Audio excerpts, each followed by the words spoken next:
Hello everyone, Sylvan Bell coming to you live from the North Shore of Oahu. It is December 30th, 2014. It's 8:40 in the morning, 67 degrees outside. Figure why not do some sales training. We're talking about panic in the sales process.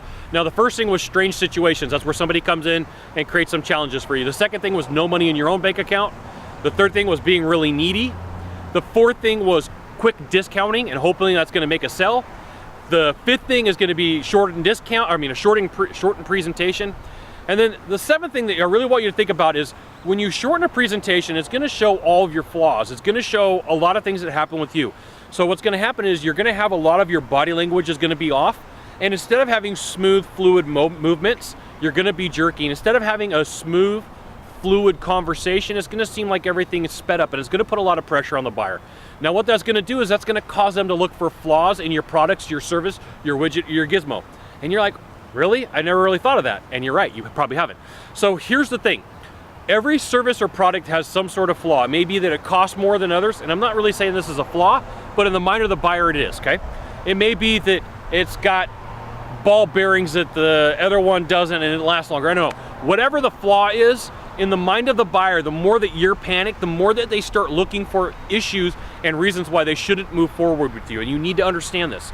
That you go there and they start thinking, okay, I really like this guy, but something's wrong, and they get the butterflies in their stomach, and that butterfly feeling leads to start looking for things that are wrong.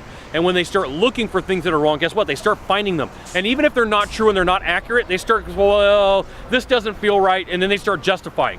And when they start justifying, then you really have to come over objections that are not real. And the problem with those objections is since they're not real, there's no real answer to them. And since there's so much panic in the sales process, you've created a lot of problems for yourself. It hurts you, okay? So let's just recap this.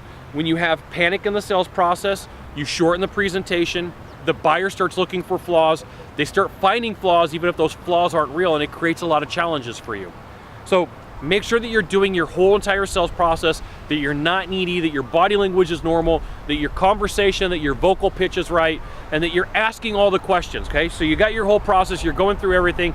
That way you're not creating challenges for yourself. That way you can make the sale, and then that way you're not leading into another sales call or creating challenges, okay?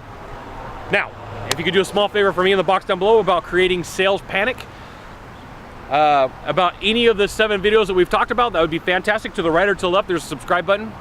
Subscribe. And then you can always send it out to all your friends via StumbleUp on Facebook, Twitter, Google+, Orkut, Reddit.